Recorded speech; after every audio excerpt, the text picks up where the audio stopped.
অহেতুক টাকা খরচ না করা, অপচয় না করা, বা যেখানে 5 টাকা দরকার সেখানে 3 টাকা দিয়ে ম্যানেজ করাও কিন্তু এক ধরনের ইনকাম, ঠিক আছে?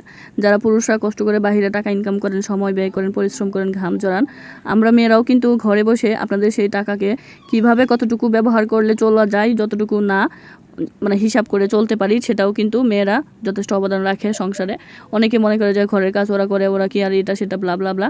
তো সেই ভুল ধারণা থেকে কিন্তু ফিরে আসতে হবে। আপনারা যেরকম টাকা ইনকাম করেন, আমরাও কিন্তু আপনাদের টাকা সেভ করি অনেক কিছু। যেমন এই যে ধরেন আজকে আমি বাচ্চাদের জন্য বাহিরে, ওরা চাউমিন খাবে, পিৎজা খাবে, বার্গার খাবে, বাচ্চাদেরকে খাওয়াইতেই হবে, ঠিক আছে?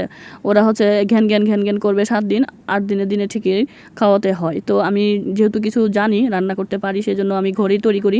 আমি আজকে এমন চাউমিন তৈরি করছি পরিমাণে, বাসায় বাহিরে যদি খাওয়া হইতো নিম্নে মানে 2000 টাকার মতো লাগতো। তো আমি ঘরে বসাই অনেক সাশ্রয়ে, ঠিক আছে, হেলদি উপায়ে তৈরি করে ফেললাম। তো চলুন কথা না বাড়িয়ে মূল রেসিপিতে যাওয়া যাক।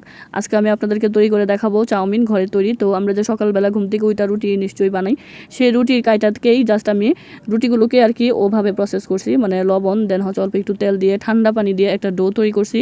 ডোটা দিয়ে তারপরে রুটি করছি। রুটিটা একদম রুটির মতো পাতলা করবো না, আবার একটু মোটাও করবো না, মিডিয়াম আর কি। তো মিডিয়াম করার পরে তারপরে যে চাকুর সাহায্যে আমি এভাবে চিকন করে কেটে নিছি। আপনারা চাইলে আরও চিকন করতে পারেন, কোনো সমস্যা নাই, বাট আমি সময় সাপেক্ষ ব্যাপার ছিল, ঠিক আছে, আমি খুব টায়ার্ড ছিলাম, সেজন্য এভাবে করছি। করে গরম পানি দিয়ে সাথে সাথে কেটে আমি একদম ফুটন্ত গরম পানি দিয়ে এটা দিয়ে দিছি। দেন যখন শক্ত হয়ে গেছে, সিদ্ধ হয়ে গেছে, দেন আমি এটা ঠান্ডা পানিতে আবার ট্রান্সফার করছি। ঠান্ডা পানিতে ট্রান্সফার করে এটা ওয়াশ করে আবার লাল একটা চালনে দেখছেন আমি এটা রেখে দিয়েছিলাম। তো এইভাবে ওটা থাক। আর এখানে হচ্ছে আমি ডিম নিয়েছিলাম 6 পিস। সেই 6 পিস ডিমের ভিতরে আমি চিলি সস, দেন হচ্ছে সয়া সস, ঠিক আছে, বাটার, একটু চিজও দিছিলাম, তারপরে হচ্ছে ভিনেগার দিছিলাম। এই সব কিছু যা যা ছিল ঘরে মোটামুটি সবই দিছি। এখানে পেঁয়াজ আর কাঁচামরিচটা হালকা ব্রাউনিশ কালার করে নিলাম। দেন হচ্ছে এখানে একে একে ডিমগুলো সব দিয়ে দিছি। তারপরে ডিমগুলোকে হালকা ভেজে ভেজে এটার ভিতরে একে একে সব উপাদান দিয়ে দিছিলাম, ঠিক আছে। দিয়ে দেওয়ার পরে এখানে যা ভিডিওতে দেখাইছে আর কি, ইয়ার থেকে বাটা থেকে শুরু করে সবই দিছি। দেওয়ার পর এখানে চাউমিনটা উপরে দিয়ে জাস্ট 2 মিনিট নাড়াইছি। বেশিক্ষণ নাড়াইলে আবার এটা শক্ত ভাবটা আবার নরম হয়ে গেলে আবার মানে মেল্ট হয়ে যাবে আর কি। তো সেই জন্য বেশিক্ষণ রাখবো না, এটা ভালো করে এখানে করতেছি। আর আমার বাচ্চারা যেহেতু খাবে, ছোটো মানুষের জন্য আমি সসটা একটু কম ইউজ করছি। এখানে একটু বেশি পরিমাণে সসটা দিলে টেস্টটা আরও অনেক বেশি বেশি মজা হয়। আর আমি বাটারটা একটু বেশি দিছি, বাটারের স্মেলটা কিন্তু চাউমিনটাকে অনেক বেশি ইয়াম্মি করছিল। তো সব মিলে আমার কিন্তু চাউমিন হয়ে গেছে, ঠিক আছে। রেস্টুরেন্টের মতো এত লুকিং এত নাইস হয় না, বাট যা হয়েছে ভালো হয়েছে। এখানে আপনারা অনেক কিছুই অ্যাড করতে পারেন, বিফ, চিকেন, ঠিক আছে, নাটস জাতীয় জিনিসগুলো যা পারেন মোটামুটি সবই কিন্তু এই চাউমিন জাতীয় জিনিস মধ্যে যায়। ভেজিটেবলও কিন্তু ইউজ করতে পারতেন, কিন্তু আমার ঘরে এত কিছু ছিল না, যা ছিল সেটা দিয়ে কিন্তু আমি এই হোমমেড চাউমিনটা তৈরি করে ফেলছি।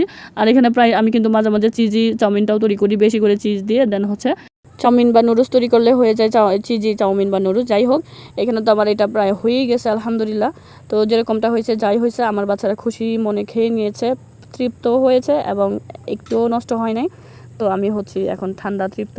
বাচ্চাদেরকে বেশ কয়েকদিন ধরে বলছিলাম যে দাঁড়াও আমি তোমাদেরকে খাওয়াবো। বিশেষ করে আমার মেয়ে, ও হচ্ছে বায়না ধরতেছিল পিৎজা খাবে, ঠিক আছে। লাস্ট কয়েকবার হলে বাইরে নিয়ে পিৎজা খাওয়ানো হয়েছিল, এখন তার নিয়ে স্বাদ হয়ে গেছে, ঠিক আছে।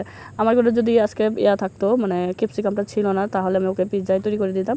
তো ওই স্টাইলেই হচ্ছে ওটা চাউমিনটা তৈরি করে দিলাম। তো আমার মেয়ে খাইছে, আমার মেয়ে হ্যাপি হয়েছে। ওরা জিজ্ঞাসা করছে আম্মু তুমি খাইছো, তোমার ভালো লাগছে? হ্যাঁ ভালো লাগছে, ঠিক আছে, ভালো লাগলে হয়ে যাও। তো বন্ধুরা আপনারা তো দেখে নিলেন, আপনারা এভাবে ট্রাই করবেন, ঠিক আছে। এটা খুবই মানে ঝামেলা মুক্ত একটা রেসিপি আমি আপনাদের সাথে শেয়ার করলাম, এবং এটা হেলদি, অনেক বেশি হেলদি, ঠিক আছে।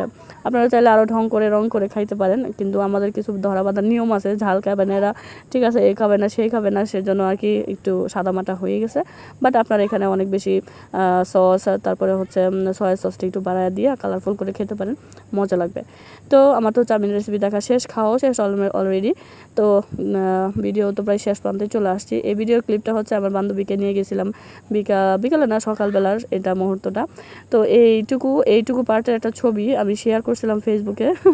বলছিলাম যে এই মহিলা কী করছে এখানে। তো অনেকে হচ্ছে এই গাছটাকে আমলকির গাছের সাথে তুলনা করছে, তারপরে সজনা গাছ মনে করছে যে আমি সজনা গাছের পাতা নিচ্ছিলাম। বিষয়টা আসলে এমন কিছুই না, এটা হচ্ছে ধনসা গাছ বলি আমরা, কাইন্ড অফ হচ্ছে পাটের মতো বা শোলার মতো। তো এগুলো বাচ্চারা বায়নাও ধরছিল, সেজন্য বাচ্চাদের জন্য পাতাগুলো তুলে নিয়ে আসছিলাম। তো সময়টা কিন্তু অনেক সুন্দর ছিল। আমার ছেলে আমার সাথে ছিল, আর আমার বান্ধবী তার মেয়েকে নিয়ে গেছিলো। সকালবেলা হাঁটতে গেছিলাম, অনেক সুন্দর একটা কোয়ালিটিফুল টাইম স্পেন্ড হইলো আমাদের। ইনশাল্লাহ আল্লাহ চাহে তো আগামীকালকে বান্ধবীর সাথে আবারও আমরা ঘুরতে যাব। তো সেই ভিডিও শেয়ার করব আশা করি আপনাদের মাঝে। তো এই তো বকবক করতে করতে ভিডিও এখন একদম অন্তিম পর্যায়ে চলে আসছি। আমি হচ্ছে এখন বাইরে ভিডিওতে ভয়েস ওভার দিচ্ছি গাইজ। এই পাশে হচ্ছে কুকুর ঘেউ ঘেউ করতেছে, কেউ জানি আসতেছে, তারা দেখা ঘেউ ঘেউ করতেছে। আসলে আশেপাশে এত পরিমাণে কুকুর হয়েছে দেখলে ভয় লাগে। তো যাই হোক, সবুজের সাথে থাকবেন, আমার সাথে থাকবেন, ঠিক আছে? আমার পেজে সবুজের সমাহার বেশি বেশি, কারণ আমি গ্রামের দিকে থাকি। আর বকবক করবো না, বাবা, আল্লাহ হাফেজ, আসসালামু আলাইকুম।